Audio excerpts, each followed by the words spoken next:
हम शिक्षालय हैं।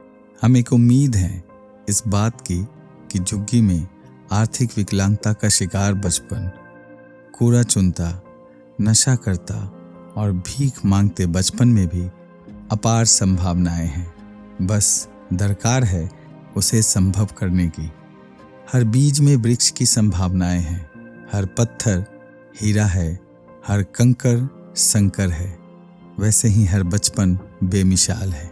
शिक्षालय ने यह करके दिखाया है कि हम राय नहीं, उदाहरण पे यकीन रखते हैं और उदाहरण साक्षात आपके सामने है। शिक्षालय मूल रूप से 3 तरह की पृष्ठभूमि के बच्चों का संगम है। आर्थिक विकलांगता का शिकार बचपन, कूड़ा चुनता, भीख मांगता, नशा करता बचपन और श्रमिक बचपन। वो श्रमिक जो महानगरों में भव्य इमारतें बनाते हैं पर जिनका खुद का छत नहीं होता, और उनके बच्चे वहीं खेलते हैं जहां उनके माँ बाप किसी का घर बनाते हैं। शिक्षालय में यह बचपन आज क्या कर रहा है, ये बहुत महत्वपूर्ण है। शिक्षालय का काम ही शिक्षालय को प्रकाशित और परिभाषित कर रहा है। इस बच्ची का नाम कुसुम है। कुसुम के माता पिता रामा रोड में एक छोटी सी चाय की दुकान चलाते हैं। कुसुम कल क्या थी ये महत्वपूर्ण नहीं है, आज क्या है ये महत्वपूर्ण है। कुसुम की पेंटिंग आपको बताएगी कि आज कुसुम क्या है। बड़े बड़े घरों में कुसुम की पेंटिंग लगने लगी है। लोग अब कुसुम से कस्टमाइज पेंटिंग बनवाते हैं। कुसुम अब स्वावलंबन की राह पर है। कुसुम स्वावलंबी बनकर सबसे पहले क्या काम करेगी, कुसुम से ही सुनिए ना। प्रणाम, मेरा नाम कुसुम है और मैं 20 वर्ष की हूँ। मैं रामा रोड में रहती हूँ। मेरे मम्मी पापा एक छोटी सी चाय की दुकान चलाते हैं। मुझे शिक्षालय में 7 साल हो चुके हैं। शिक्षालय में आने से पहले मुझे नहीं पता था कि मेरे अंदर कौन सा हुनर छुपा है। शिक्षालय ने उसे तलाशा और तराशा, जिस वजह से आज मैं कई प्रकार की पेंटिंग बना रही हूँ, जैसे स्पैचुला आर्ट, मंडाला आर्ट, और इसके अलावा मैं कस्टमाइज पेंटिंग भी बना रही हूँ जो मेरे स्वावलंबन की यात्रा बनेगी। आशा करती हूँ कि मैं अपने परिवार को उन तंग गलियों से निकालकर बहुत जल्द अच्छे वातावरण और माहौल में ला सकूँ। धन्यवाद शिक्षालय मुझे तलाशने और तराशने के लिए और मेरे पंख को उड़ान देने के लिए। शुक्रिया। पीयूष, जी हाँ, इस बच्चे का नाम पीयूष है। इसकी एक छोटी बहन है खुशी और एक छोटा भाई आदित्य। पिता नहीं है। माँ को उसकी परिस्थितियों ने वो बना दिया जो किसी माँ को नहीं बनना चाहिए। स्वास्थ्य बहुत खराब रहता है। 2 साल पहले शिक्षालय ने इन्हें कूड़ा चुनते, नशा करते, भीख मांगते पकड़ा था। और फिर क्या, शिक्षालय ने इन्हें गाली नहीं दिया। गाली देना तो बहुत आसान था, पर शिक्षालय ने इन्हें गले लगाया। अब आज पीयूष अपने बीमार माँ का ख्याल रखता है। घर पर खाना बनाकर, माँ को खाना खिलाकर, अपने भाई बहनों को तैयार कर, बहन को पहले शिक्षालय छोड़ता है, फिर अपने भाई के संग स्कूल जाता है, वापस फिर शिक्षालय आता है। पीयूष का भाई आदित्य अब वो फ्रेंच बोलना सीख रहा है। आप खुद ही सुनिए ना। आप सभी को मेरा प्रणाम। आज मैं आप सभी को अपना फ्रेंच में आत्म परिचय बोलने जा रहा हूँ। बोंजूर, je m'appelle आदित्य। मेरा नाम आदित्य है। जा आ नवा, मैं 9 साल का हूँ। जा दीदी थुआ क्लास, मैं 3री कक्षा में पढ़ता हूँ।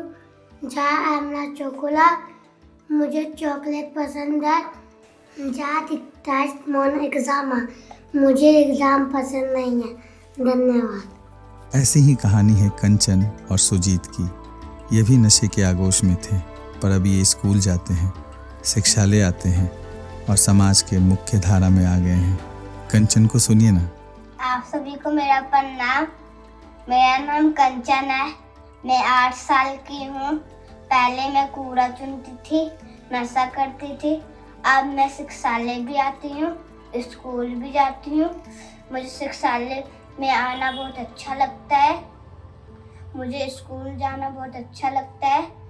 अब मुझे हिंदी इंग्लिश दोनों पढ़ने आती है। मुझे बड़े होकर टीचर बनना है। धन्यवाद। शिक्षालय क्या करता है ये हम आपको बता नहीं सकते, दिखा सकते हैं।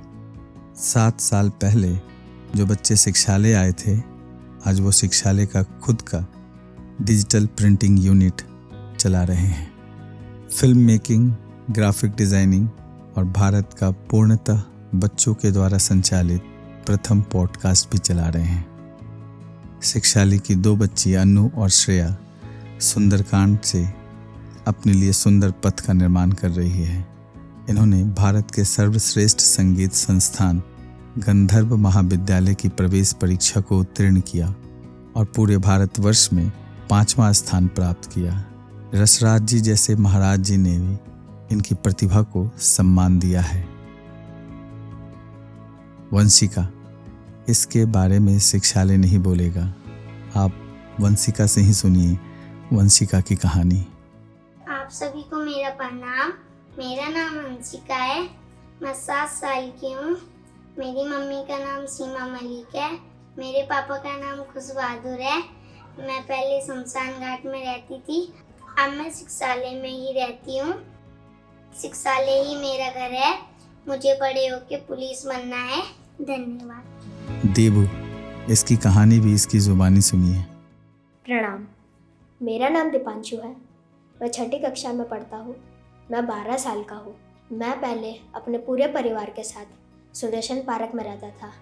मेरे पापा की नशे की लत के कारण मेरा पूरा परिवार छिन गया, लेकिन अब मैं शिक्षालय में रहता हूँ। शिक्षालय ही मेरा दूसरा घर है। अब मैं शिक्षालय में पॉडकास्ट और म्यूज़िक बैंड का भी हिस्सा हूँ। धन्यवाद शिक्षालय, मुझे अपना साथ देने के लिए। प्रणाम। शिक्षालय स्वावलंबन को भी परिभाषित कर रहा है। अमूमन स्वावलंबन को हम धनोपार्जन समझते हैं। पैसा कमाना मतलब स्वावलंबन नहीं है। अपना सारा काम खुद करना स्वावलंबन है। शिक्षालय में खाना बच्चे खुद बनाते हैं, खुद ही परोसते हैं, खुद ही बर्तन साफ करते हैं। अपना सारा काम स्वयं करना स्वावलंबन है। रात में कुछ बच्चे शिक्षालय में ही रहते हैं क्योंकि यही इनका घर है।